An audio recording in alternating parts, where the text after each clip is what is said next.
You are listening to Something Rather Than Nothing. Creator and host, Ken Volante. Editor and producer, Peter Bauer.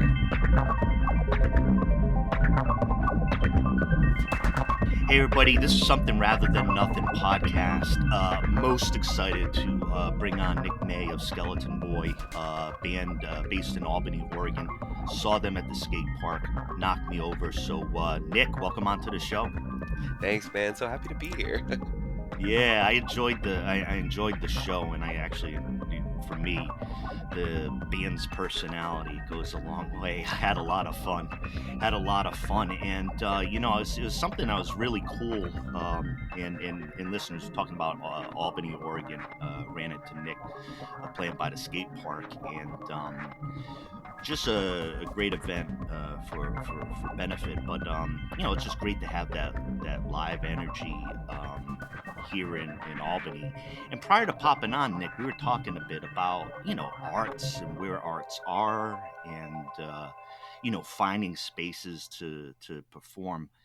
Let's chat about Skeleton Boy. Let's talk about you as an artist over here in Albany and making music. Tell the listeners a bit about what you're up to and the music and the crowd, that type of stuff.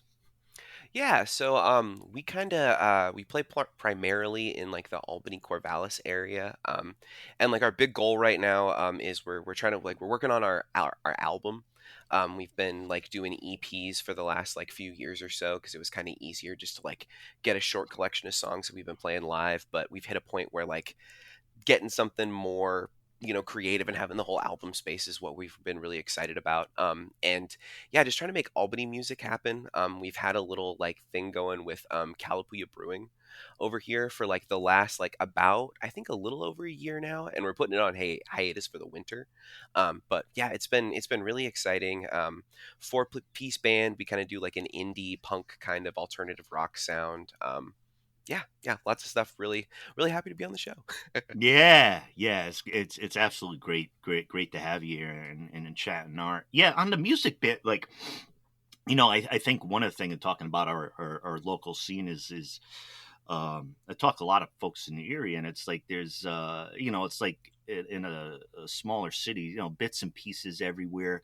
It's not necessarily like art focused culture, the gifts that are underneath and hidden. But like even on music, I know Vintersea, incredible metal band, plays, and I know his practice in the area. I go out in town. I saw lead singer's fantastic band, metal band, Vow of Volition. There's a lot of folks around, and it's great to hear about you putting together the album and getting out there. I wanted to ask you about you yourself as an artist, creator, and doing music.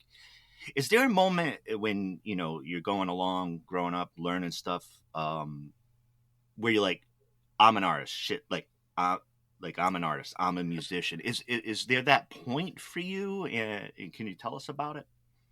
Yeah, so I think that it was something that I kind of fell into through maybe like an unkind way to say about it is like coping mechanisms and stuff. Like I ended up playing music because going into middle school, like we got that option in my local area. You could do choir or like do band as electives and stuff at that point, and it was a lot easier than in elementary school. And my mom was like, "Hey, you either need to be in the choir or play an instrument. It'll be good for you. Just do it for a little bit. If you hate it, you can stop, but you at least got to start." And I picked up saxophone and played that for a while and was really into it. And then you become a teenager and like emotions can be really difficult to process. And something that really helped me with just being a young, angry kid was metal and punk music. Yeah. And like trying to write that music for myself. And it kind of transitioned from just like jumping around in my bedroom and like singing along to songs that I really liked and into like writing my own songs as a way to kind of like get that catharsis of like expressing those emotions that I was having in a unique way. And then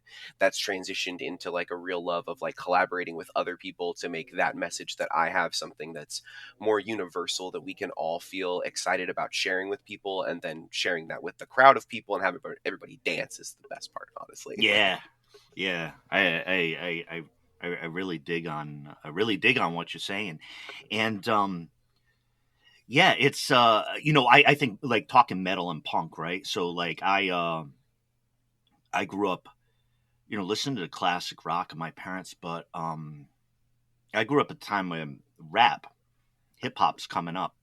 So I'm talking early '80s and stuff like that. And culturally, I was in both worlds, but I was into hip hop and rap stuff, and I got into like high school, and that friend that you have that comes over with like the fucking Ministry tapes, like, and it was like industrial and metal, where it was at that point too where there's certainly a lot of intensity, a lot of evocative pieces of hip-hop that I threw myself into, like, but it was that metal where I think it was the sound, and just the whole sound that was like, okay, that's the feel right there. And it's a great energy. So about art in and of itself, Nick, what do you think art is? Like, what do you think for you? What is art? I think that art is it's such a big fun question. I love these, like looking at, yeah. It's I think art is self-expression. I like to say that I had an opportunity to describe my like personal characteristics I like about myself and like a work thing like the other day, and I chose self-expression over creativity because I think that like people can get really pretentious sometimes about what it means to be a creative, and just expressing yourself, like yelling into the world, I think is cool. Can I swear on here before I Oh start? yeah, Yeah, it's yeah, fucking cool. I love that shit. yeah. Right? Like it's yeah, and so I think I'm sorry. The original question was, I got too No, excited just about about what swearing. is just no, What no. is What? art? Yeah, like what is it? So I think that it's that ability to, at least the way that I use it, express something that is unique to you in a way that other people will resonate with their own uniqueness. Like there's artists like Will Toledo from Car Seat Headrest is a singer songwriter that I really like, and he, I think, writes these highly specific lyrics that are so unique to like what he has gone through, and tells Yeah, his stories in this unique way that even though I don't resonate with a band like the Beach Boys in the same way that he does, I can still pick up that nostalgia that he has, and that like resonance yeah, with like other bands that people have shared with me, like Boston or the Eagles, for example, like talking about classic rock. yeah, um and yeah, and it's so to be able to express something that is so wholly yourself that people can see their own unique experience in it, and that can yeah. inspire people to share that. And my cheesy thing is that I always say that hopefully art will save the world. Like we can just all create stuff, and by showing each other our own unique lens can humanize the experience that we're all having Yeah, together. I mean that that hits it for me, and I think it's not trite to talk about like sharing art and sharing culture and sharing food, and like just the idea of change, of changing the world, because I've done the show for a bit, and when you talk about the experiences that are art experiences that, for lack of a better term, seem to be mystical, you keep still kind of exploring, and particularly music. There's various levels of sensitivity to music. A lot of people I have on the show are highly sensitive to it, so the realizations or the inflections are like incredible, of like you saying highly personalized lyric, or like how did, like, if we're talking about lyrics, how did somebody get that weird ass feeling that I could never categorize or something like that? And it's, Right. yeah, it's a great experience. So, um, So the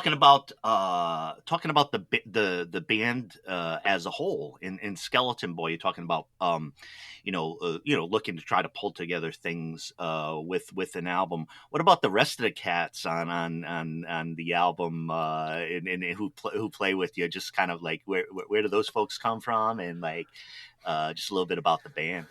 Yeah. So the origin of it is that I had written a couple of these songs for myself, kind of like in my like graduated from high school period of time, and then I was like doing that. I did bad in college, so I started just like working retail jobs, and I met Joel, the current drummer of the band, and Derek, the keyboards player for the band. Sorry, I stopped for a second because everybody played different things at the time.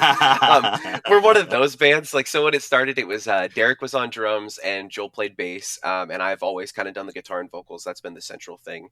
But we kind of morphed through things over time, and it was one of those situations where you kind of meet a couple people working someplace, and that kind of shared, traumatic experience and just the fun that you have, like working and dealing with people, kind of bonds you in a way that you end up joking enough about starting a band together that it really happens. And we did that for a while, and we kind of just like, for the most part, we're just like having fun with it, playing open mics in Corvallis. Like, shout out to Bombs Away Cafe, like that place rules, and we've like Yeah, made that our haunt for a while. big shout out.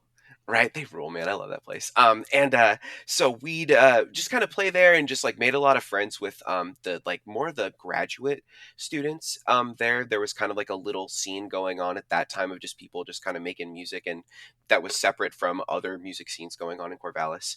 And kept going through that. The pandemic hit. We just started working on our own stuff and growing in the meantime. And then when we came out of it, we started playing shows and realized that when we had recorded during the pandemic and not given ourselves the rule of like, hey, you can't.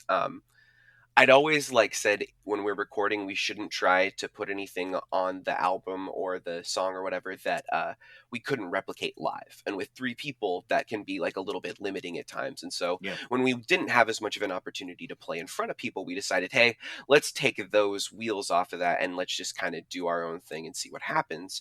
And so what came out of that was we had some fun like keyboard parts that we ended up writing that were really interesting. And so that was inspired Derek to want to take that over. And then Joel wanted to do drums because they had found that they were more interested in doing that recently. And then we're like, oh, well, I love bass personally. And like, there might be a universe where we could have still kept it three people and just not had a bass player. But I've just always loved bands with like interesting bass parts. And I think it can be such a cool instrument. And so, yeah, we put out an ad on like Craigslist and Facebook and Instagram and tried to find a bassist. And then Al was the one person that we actually ended up interviewing. We had, I think, like two or three other people that we were supposed to, and things just didn't end up working out. And it was kind of one of those first thought, best thought things. And so, yeah, it's kind of become a band that like initially started as something that I felt really comfortable just like taking and calling, my own in a way. Like, I wrote these songs, I could just play them by myself with an acoustic guitar. But like more and more lately, especially since like Al has joined the band, like it's the songs that we're writing now aren't ones that I can as easily take for myself and just play in front of people alone. And I think that makes it so much more fun for me. And it just, yeah, it sharing that experience and like what we all add to it. We come from very different but similar musical backgrounds, and so it makes a really fun kind of like, gumbo that you kind of get when you mix everybody all together and stuff, right? Yeah. Thanks for giving some of that background there too. Everybody talking to Nick May, Skeleton Boy, based in Albany, Oregon.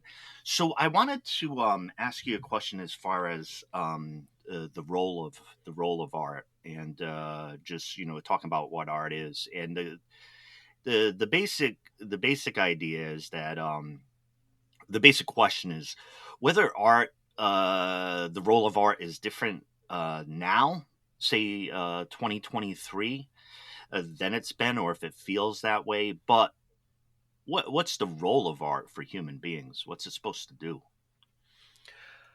I think that I was actually kind of thinking about this when I was like driving in the car the other day. Like, my commute is usually pretty short, but I had to like go on like a little work trip, so I had like an hour and a half to go up to Beaverton, and I was just kind of like listening to music, and I was thinking about the fact that a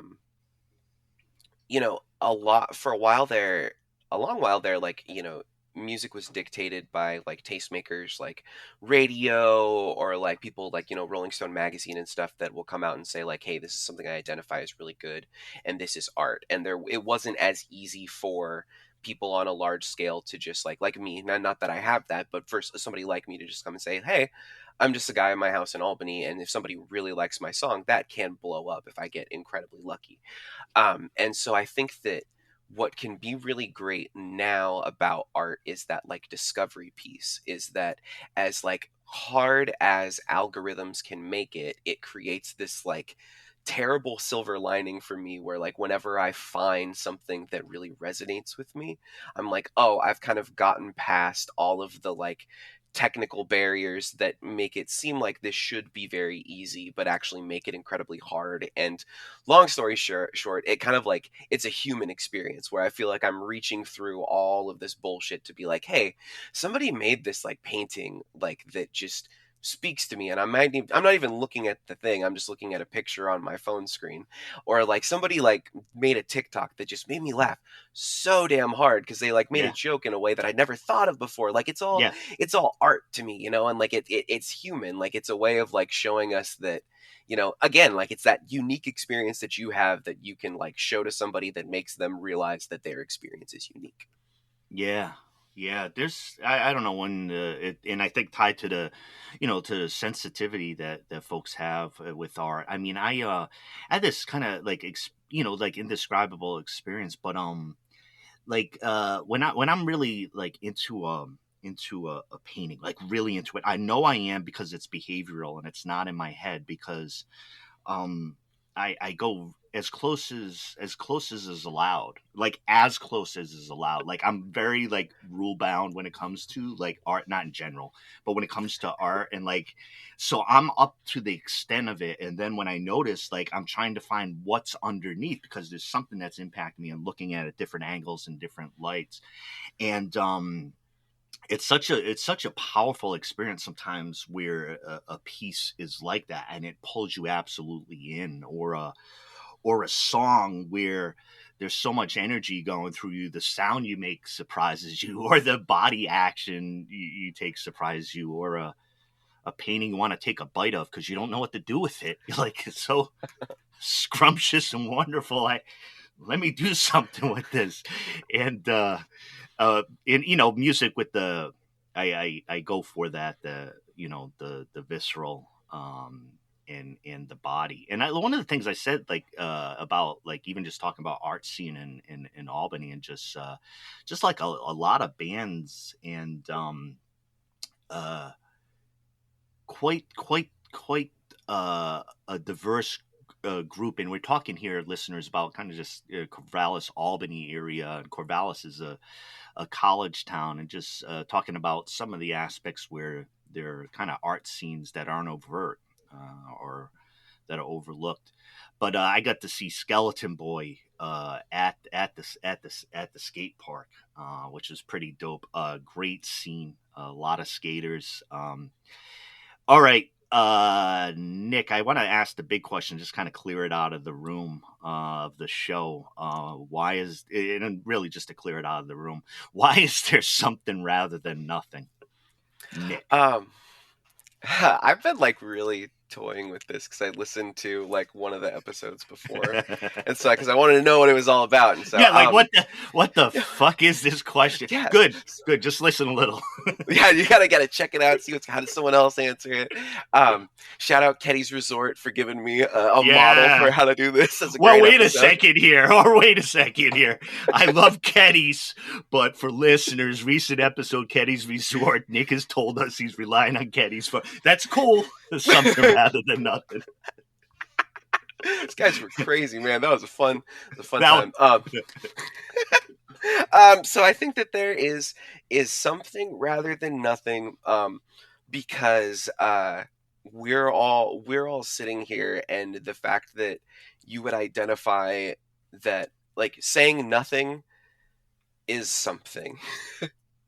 As weird and meta to get with it as that, like there's a quote of a quote that I really like. That there's a rapper, Rap Ferreira, that I really like. That I think that it's a poet, Jack Whitten, that he's quoting when he says, "An idea is a work of art." And Mm, I love that. And I think it's that there's something rather than nothing, because, I, as an artist, was at one point just somebody there that was like standing, watching somebody on a stage going, I want to do that. And now I see myself doing that for people. And like, yeah. it is, and we don't all get the opportunity or have the resources to be able to like make that switch like I have. But I Hmm. think that the aspiration for that in the first place is something rather than nothing. And the fact that that's in there, Yeah. and it enriches us. It lifts us all up. It's beautiful. No, I really like that. It's yeah, it's that question. I heard some right at the beginning too when you're saying, which is just the subtle point of like by announcing nothing, there is this piece of where you're flipping it over and saying that there must be something. What is the nothing of? It's of something. Strangely enough, I've been doing this show for 4 years. I hadn't quite thought of it in that categorical way. So no, that's no, it's really super.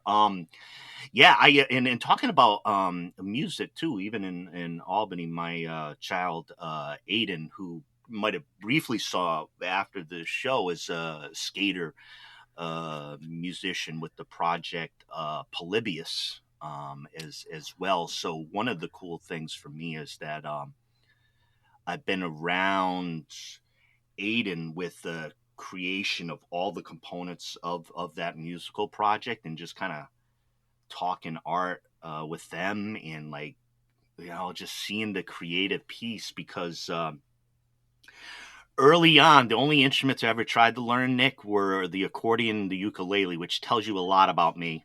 You don't know me, but I know something now. Yeah, that that's you know more than you did. So, and I tell you, when I lived in Wisconsin for 12 years, and holy shit, I wish I kept up with that accordion, because the polka star is the punk star in some parts of Milwaukee, Wisconsin, and other places. And when you hear a polka and you're culturally in a place where 100 people do it, the accordion is king. that's.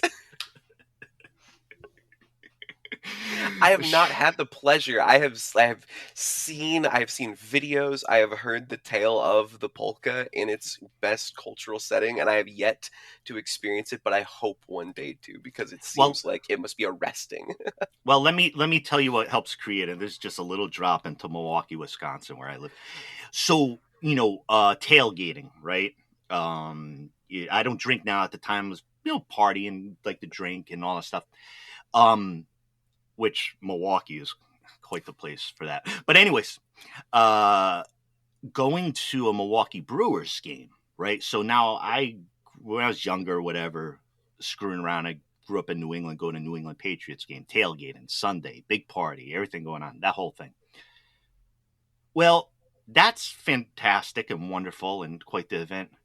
I went to a Brewers game on a Tuesday night in August, and it was the biggest fucking party I've seen.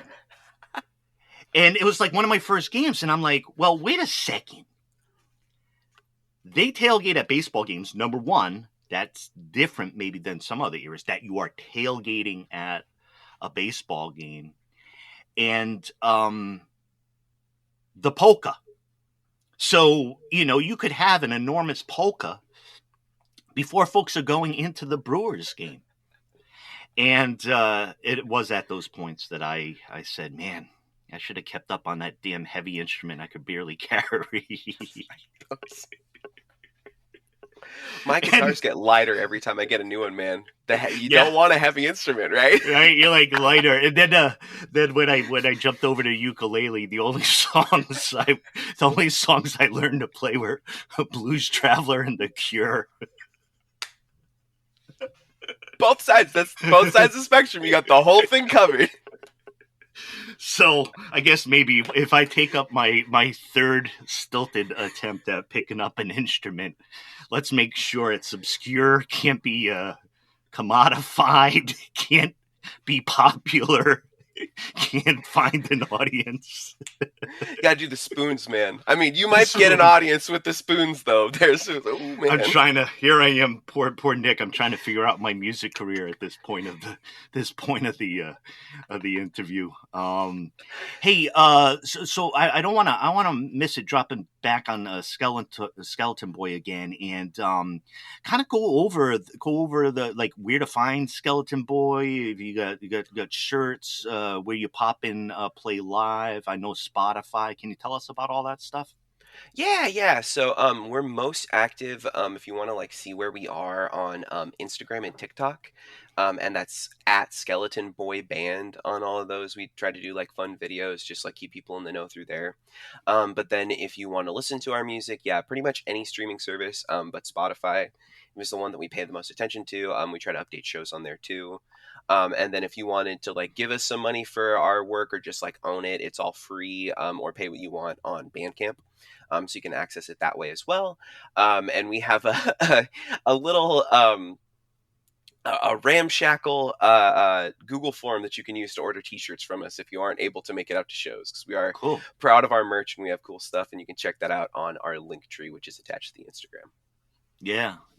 Thanks so much for that. I'm gonna check out some of that stuff. I recently interviewed Jaden Allen, who's a graphic designer, does some fashion, some streetwear and stuff like that. I met him at the Heritage Mall over in Albany, a little bit of a arts thing type of thing there as well. And so it's been really cool in local arts. I mean, he even did a commission and designed one of the logos for Something Rather Than Nothing. So Nice. part of this is I got to tell you, it's actually really cool to it's a worldwide show. Which I'm proud of, but like, there's some cool shit in Albany. And there's some good bands, and really enjoy running into your work. It's a great pleasure. Yeah, man. You got to point me in the way, maybe later on or maybe right now, if you want to plug people about the metal scene, because you started talking about metal bands around here that I hadn't heard of, so I need to Yeah. be informed about that. Well, so this is what I know. This is right off the cuff. I ran into, let's follow this trail. Hang with me. Yep. So I interviewed the dude who created Jason Rising, filmed in Oregon City, fan film of Friday the 13th series. These fan films are phenomenal and get millions of views. The dude who did some of the video for that is the video dude and plays, I forget which instrument, in Vintersea, which is a tremendous band and beautiful videos. Polybius, my child Aiden, just put some of that out. I've seen Vow of Volition, and I've seen I'm escaping names right here because it's a loose story, but the lead singer for that Vow of Volition, I saw them open up for Thy Art Is Murder a while back. Yeah, and more, and one or two that I'm forgetting, but Trash Boys. 80s trash metal, trash metal. Now, Okay. Trash Boys is going to be on the show, but interestingly enough, they're relocating, establishing themselves, I believe, out in Boise, Idaho, not too far away. So Albany created, but Trash Boys as well, and they're going to be on the show. So let's we're gonna have to compare notes and get our Albany area metal type thing and This whole umbrella. do the festival that I keep hinting towards. Do it, man. Do it. Well, my problem is it's not a problem. It's a great experience in life. I went to Woodstock '94. Oh, that's a good year. Woodstock '94 is incredible. So in my head, it has to do with the scope of what I want to do right off the bat, Yeah. because Woodstock '94 was absolutely absolutely wild. So I'm not going to drop into that right now. But when I think festival, I think big. But we could start with our Albany. We can do some Fear Grounds and stuff. Everybody, we've been chatting with Nick May of Skeleton Boy, and appreciate your art. And I've been digging on the music too. Listeners, got a treat for you. We got Skeleton Boy's track Monroe taking us out. Hey Nick, tell us a little bit about this track. So when we play this live, I always like to introduce this as a song about hating your best friend and living above a record store, because this was there's another shout out to a classic Corvallis business, Happy Trails Records, over in Corvallis. I love those guys. Whoop whoop. I've spent so much money there. They have apartments that are right above there, and I used to live above those, or in one of those apartments up there, at a very formative time in my life. And the girl that I was with at the time, we should not have been together, and it was a toxic relationship, and was one of those like codependent things where you're like looking at how you're treating yourself and someone else and going, why are you being such an asshole right now? But you just don't know how to get yourself out of that situation. And that's I wrote that song because it's on Monroe Street in Corvallis. Yeah. All right. Shout out to Happy Trails and Bombs Away Cafe. We're talking local stuff here. So anybody, if you're ever in the region, great record store, great music scene in the great town of Corvallis, great town of Albany, Oregon. So everybody check out Monroe.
Chuck my cell phone.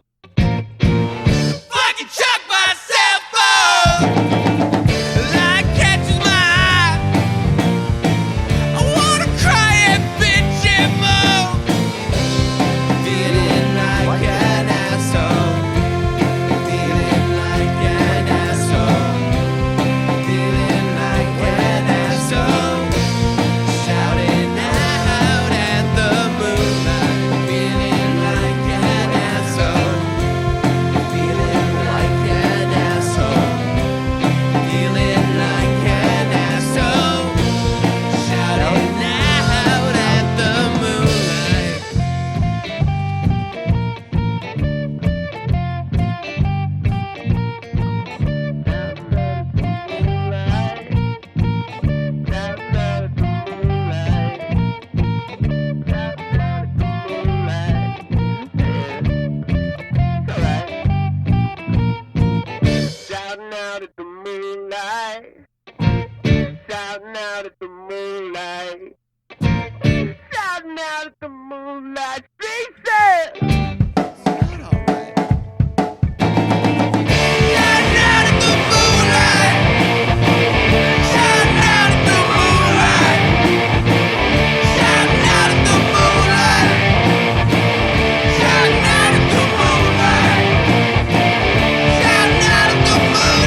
This is Something Rather Than Nothing.